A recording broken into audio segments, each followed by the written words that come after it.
The Devoted Friend, a story that will touch your heart. What does it truly mean to be a devoted friend? This powerful moral story will make you question the difference between kindness and being used. Listen till the end for a message that stays with you. Once upon a time, there was an honest man named Hans. He had a kind heart and a cheerful, round face. Hans lived in a small cottage and worked in his garden every day.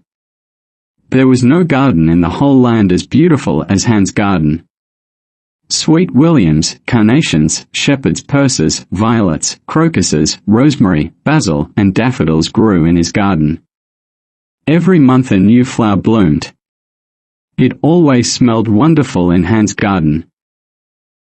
Little Hans had many friends, but his best friend was the wealthy miller. The rich miller was such a devoted friend that he never passed by Hans' garden without picking some flowers, herbs, or fruits. True friends share everything, the miller always said. And little Hans nodded and smiled, proud to have a friend with such noble thoughts. The neighbors thought it was strange that the rich miller never gave anything back to Hans, but Hans didn't worry about it.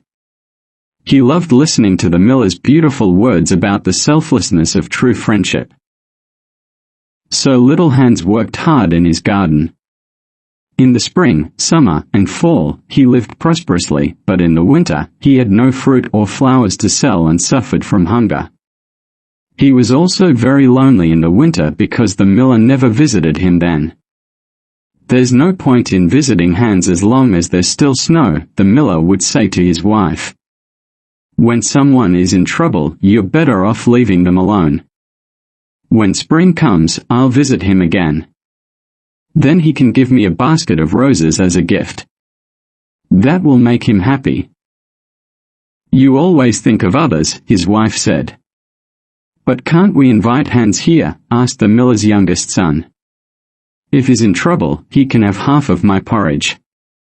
"What a foolish idea!" exclaimed the miller. "Are you learning anything in school? If Hans saw us here by the warm fire, the delicious food, and the red wines, he would get jealous and his character would be ruined. I won't allow that with my best friend. Besides, Hans might ask for some flour on credit. And I can't do that. Flour is flour, and friendship is friendship. Don't mix the two." "You speak beautiful words," said the miller's wife from her comfortable chair. "Many people behave well," continued the miller, "but few people speak well. This just shows that words are much harder than actions." As soon as winter was over and the roses began to bloom, the miller told his wife he was going to visit Hans. "You have such a good heart," his wife exclaimed, "you always think of others. And don't forget to bring a big basket for the flowers." So the miller set off with a giant basket to visit Hans. "Good morning, Hans, how was your winter?" "How kind of you to ask," Hans replied. "It was very hard, but I'm glad it's spring and my flowers are blooming." "We talked about you often this winter," the miller said. "We wondered how you were doing." "That's kind of you," said Hans. "I was afraid you had forgotten about me." "How do you come up with that, Hans?" "A true friendship never forgets," said the miller. "By the way, the roses look beautiful." "Yes, they are gorgeous this year. I'm going to take them to the market and sell them to the mayor's daughter. With the money, I can buy back my wheelbarrow." "Did you sell it?" the miller exclaimed in surprise. "How foolish of you." "I had no choice," Hans responded sadly. "I had no money for bread and had to sell everything." "Hans," said the miller, "you can have my wheelbarrow. It's missing a side and the wheel is broken, but you can have it. I know it's incredibly generous and many people may think I'm crazy, but I'm not like most people. I believe selflessness is the essence of true friendship. And besides, I bought a new one. Yes, don't worry, you can have my wheelbarrow." "That's incredibly generous of you," said Little Hans gleefully. "I can fix it easily, I have a piece of wood at home." "A piece of wood," said the miller. "That's just what I need to fix my roof." It's amazing how one good deed leads to another. Of course, the wheelbarrow is worth more than the wood, but a true friend doesn't keep track of those things. Take it quickly, and I'll get to work today. "Of course," cried Hans, and he took the wood. It's not very big," said the miller.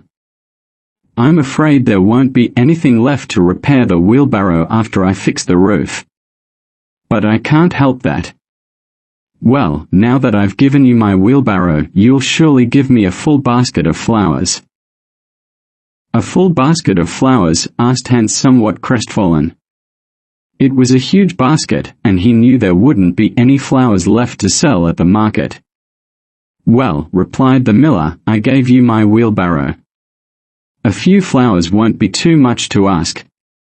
I thought there was no room for selfishness in a true friendship."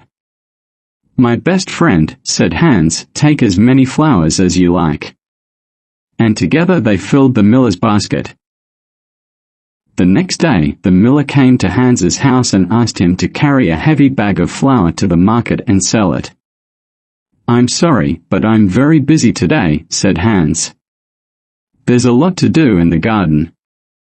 "I find it rather unfriendly of you to refuse," replied the miller. "After all, I gave you my wheelbarrow." "Oh no, I don't want to be unfriendly," said Hans, and he set off.